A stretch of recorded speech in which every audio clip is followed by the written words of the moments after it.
After Sarah Rodriguez drops out of the race for governor, David Crowley drops back in. We know Tony Evers supports him. We don't know yet what voters think. This is Inside Wisconsin Politics. I'm Sean Johnson here with my colleagues Anya Van Wagtendonk, Zach Schultz, and Rich Kramer in Eau Claire. Hey, everyone. Hey. Hello. So this race is pure chaos now, wouldn't you say? I mean, when you think about it, just last week we were talking about Sarah Rodriguez's campaign sort of teetering. Shortly after, it fell. And then almost immediately, you had David Crowley, who had been out of the race, get back in. Anya, why did David Crowley take that step so quickly after Sarah Rodriguez dropped out? Why did it need to be him in this race? Yeah, I mean, it's a really great question, and I think we're kind of trying to hammer down exactly what that 8-day calculus kind of was. So he dropped out. He backed Sarah Rodriguez. A couple days later, she made this announcement that there were issues with her campaign, but she was going to stay in. And I spoke to him a little bit ago, and his timeline of events is essentially that she informed him what was going on. He, reiterated his support for her campaign. Started hearing from backers all week that they wanted him back in, that essentially there was different information than what he had dropped out on. And we started hearing from sources that maybe he was going to get back in with the finance deadline. Never heard back from him when I directly asked this last week. And then we started to hear the rumblings on Friday as Sarah announced that she was dropping out, that he was going to announce the next day. And then we kind of got that confirmation. So it really was almost a trading of who was going to be potentially this front runner. The other thing that, of course, came with his announcement was Governor Tony Evers endorsing him. And so that he suddenly became the sort of person who is tied to that administration in this race. Yeah, I don't feel like you can talk about the Crowley candidacy without talking about Governor Tony Evers and that decision. Zach, why did Tony Evers, who has told us repeatedly throughout this primary cycle, I'm not going to get involved, why did he get involved now, and why did he say David Crowley's my guy? Well, he always, the second half of the statement of I'm not getting involved is that I might decide later. And that always felt like keeping the back door open, but unlikely to be used. Well, he went through the back door. He played that card. He definitely did. He played his euchre card, his last jack in the hole for that. The reason why, it seems it only can be that he and others that think like him are not happy with Francesca Hong and the lead she has throughout this entire race. All the polling, including the stuff we're going to talk about later in this very show, shows that she is a clear frontrunner for the Democratic primary. And there's been no ability for anyone else to centralize all of the support for the centrist, moderate Tony Evers heir to take over that position. We had heard that Evers and Crowley got along, that they liked each other. How much of that personal relationship matters, we don't know. And it matters a lot in politics. Sarah Rodriguez clearly had that position even without the endorsement, so Tony Evers could say, I'm not the kingmaker here. Clearly him stepping in is that he felt he needed to use some of his political capital to try and boost someone to take on Francesca Hong and make it a two-person race. Yeah, Rich, we've been kind of hinting at that Hong dynamic all campaign cycle. But until now, Democrats hadn't been out there saying it. You covered the Crowley announcement this past Saturday. He's saying it now. Yeah, I mean, he didn't name her when he announced, but it was pretty obvious who he was talking about. He referenced the Republican Governors Association, the RGA, putting up ads that it says are attacking her, but Democrats feel that it's actually boosting her and aimed at trying to get her to clear the Democrats' nomination. So he mentioned that, and it's pretty obvious what's going on here. So what does this say about what Tony Evers thinks about the rest of the field, Anya? Well, I think it was a bit of a dance that he needed to be doing because he does have relationships with everybody else in the field. So obviously it was his current lieutenant governor who stepped out, Sarah Rodriguez, but his former lieutenant governor, Mandela Barnes, is in there, his former DOA secretary, Joel Brennan, and then Kelda Roys, who's been in the legislature alongside him for quite a number of years. David Crowley, in some ways, is actually the person he has the least professional relationship with, just because, David operates at the county level. He's not in the state legislature quite as much, so they haven't necessarily, worked. He hasn't served in the administration, I guess I should say. And so it's interesting that this is the person that he's choosing to back because he does have, as you say, he pulled the one card that he kind of has, and he's putting it behind this person who dropped out, who had said that he didn't have the finances, who said he didn't have the path. And so Tony Evers is saying, both I back this person, I back his politics, and I think I can help him get that path. I will say, if you just walk back a few years, David Crowley used to be a legislative staffer. The governor's chief of staff used to be a legislative staffer who has called David Crowley a friend, and she is influential in the governor's office. So there's possible that he was getting advice there, that David Crowley is a good candidate. So what's the theory of how this works out, though, Zach? I mean, the governor's office and Crowley are going into this thing thinking, we're going to take this big risk. They must think they could win. How does it work? That's a good question. And we have seen how quickly the dynamics in this race can change on the ground. We have seen candidates rise and fall according to finance reports, according to polling, candidates dropping out, coming back in. Things are happening rapidly, and one thing, it feels like it's really close to this primary election because ballots have already been returned. The Democratic Party is worried about people not being able to spoil those ballots if they back someone who's dropped out. And there's still a long way to go, though. There's still a couple of weeks. There's more polls. There's a lot more ad spending. And as we're going to explain, there was actually an incident that happened in Madison last night with the police that involved shooting. These kind of things shake up races in a big way by putting candidates in difficult positions to see how they react, and they are judged according to that. Yeah, we do want to acknowledge that shooting. People are reacting to that shooting that took place Wednesday. There's a vigil tonight or Thursday as we record this. This is going to be a thing. You've already seen the candidates react to some very strongly. It's going to affect the race. We're just going to take a pause here and wait for more information to learn more about this before we talk about it in this setting. Rich, turning to something very explicitly political, the Marquette poll came out this week. We've been looking forward to this for a while. The last time Marquette polled on the race for governor was in March. So why did this one that we've been kind of marking on our calendar seem so incomplete? You're saying we marked the Marquette poll on our calendars? I mean, we might have. Yes. It's because it is incomplete. It's not a full picture. But it's through no fault of the pollsters, who I'll mention in a second. But the questions went out to Wisconsin voters between July 8th and the 16th. Well, July 8th is when the things kind of got crazy in the primary. Crowley had dropped out on July 8th when the questions were out, so he wasn't included in the results that we saw. And also, the poll asked about Rodriguez. Her information was included, but she ended her campaign essentially right after they got the data back from their surveys. So it's still good information, still gave us a sense of where things are at least among those that were included in the poll results. But it's just a partial picture. So I wanted to give a shout out to pollster Charles Franklin, who I know watches this podcast. And we all really appreciate the work that Charles and the rest of his team do. And I think we can sympathize, at least I can, that we've all been in a position where we're writing a story or we just published a story only to have the news change and essentially make that story, totally outdated, and you have to start from scratch. So it's like throwing darts at a moving target. It's pretty tough. So kudos to them for doing what they could. Rich Kramer looking to boost his approval rating with Marquette's pollster there with a shout out. So let's take a look at those results real quick. The candidates who remain in the race. This is when you don't include David Crowley and you don't include the voters who picked Sarah Rodriguez.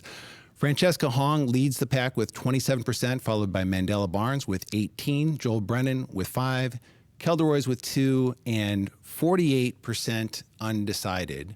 So Francesca Hong leads the field. This is the third Marquette poll that she's done that in this year.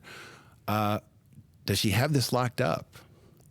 I mean, I think if she had it locked up, we wouldn't be seeing the deck shuffling that we keep seeing, because she does very well in these polls. She has a very energetic base of support, and yet she doesn't have the power players kind of unifying behind her because they keep trying to find an alternative. I think if she, had it locked up, so to speak, there would be a confidence from the sort of Democratic authorities, the Democratic kingmakers, that would say that she can win both the primary and win the general. And I think we are seeing, maybe implicitly more than explicitly, a real concern that she can't. And so who can they kind of bring in order to beat Tom Tiffany? And so she does very well in a Democratic poll, although again, I think we also have to talk about that 48% undecided number.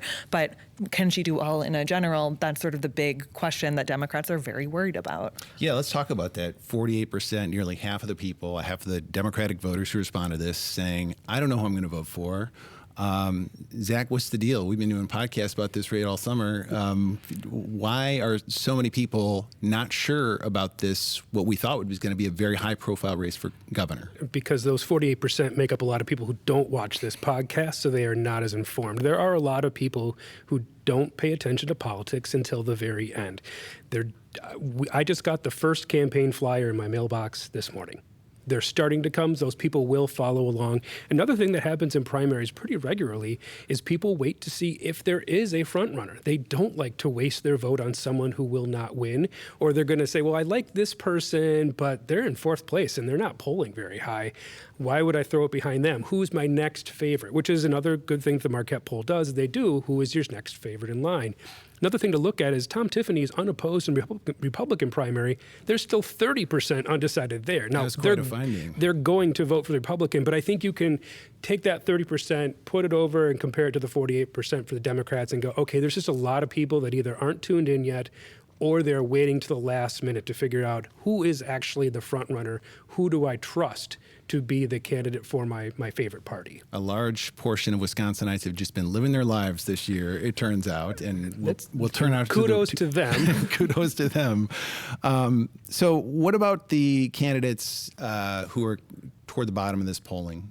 Joel Brennan and Kelda Roys. Brennan at 5%, Roys at 2%. Where does that leave them? Rich, I'll go to you first. What do you think? Well, I mean, it leaves them in the position that they've been in for a while. They're just towards the bottom of the heap in terms of the polling we've seen.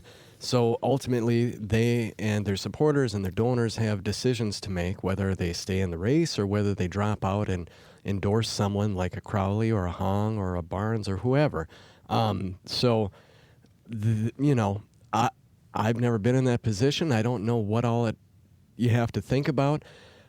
They've clearly invested a lot of time and resources into their races thus far, so maybe they won't drop out. But at some point, you would think that those are conversations happening within the campaigns. Seems like they are saying, we have money, and if, sharing their own internal polling, if voters get to know us, they like us. And so a lot of race left to run from their point of view. Joel Brennan is actually running probably the most negative ads I've seen in the primary, where he lists all the sort of front-runner candidates and explains kind of explicitly why they can't win in November, his words. Anya, what's going on with Joel Brennan's decision there? You're right. I think it is a kind of tonal shift. We've talked about some of these, attacks on social media, but this is a really kind of negative ad. It has the, the color tint over the opponents that you normally kind of see more in a general. And I think it goes to this kind of game that voters tend to play in competitive primaries in such a swing state like Wisconsin, where, again, you are not taking for granted that the winner of a primary is going to win the general, as might happen in other states, where Democratic voters right now are like playing 3D chess. They are not just trying to identify who is the candidate that I support, but who is the candidate that my neighbors are going to support. And so therefore, how can I make sure to kind of get the most out of my vote? And so he's speaking to that electability question and essentially saying, I am the most electable. And then when you do have 48% undecided, there may be an argument to be made, or he's trying to make the argument of like, well, what would happen if all 48% of them went to me, right? That's a lot of extra voters. So yes, he's now 3% to Fran Hong's, 27% to Mandela Barnes' 18%. But if he gets half of those undecideds, he's a front runner. And so maybe he's kind of banking on that. There you go. Marquette did look at, they looked at a lot, but they had some head-to-head matchups in there.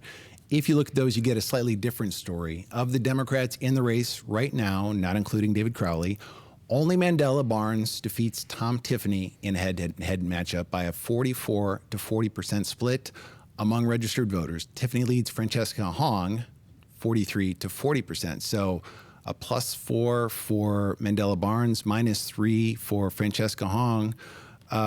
Zach, I mean, I think it kind of begs the question, why did the establishment not rally around Mandela Barnes? Well, I think that's the question Mandela Barnes' campaign is asking, and saying you might have made a mistake if you are looking for a Hong alternative. That's certainly what they are pushing right now. But I think one of the distinctions is Barnes came in with the most name recognition of everyone due to his 2022 U.S. Senate run, his close loss to Ron Johnson. And it was always a question because he also had the highest negatives that came with that hangover from that election. And he started running this race as the front runner. He introduced himself as saying, I'm the one to take on Tom Tiffany. He did the thing where he ignores the rest of the field and kind of pretends they weren't there.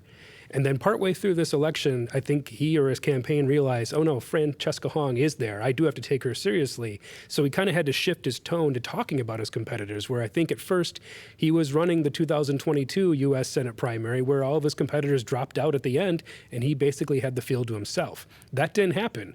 So it is a question of, did the rest of the field say, you've had your chance and you couldn't make your case, now we're going to go with someone else? Or is it simply that they think Harrod's negatives are too high despite the head-to-head matchup looking good?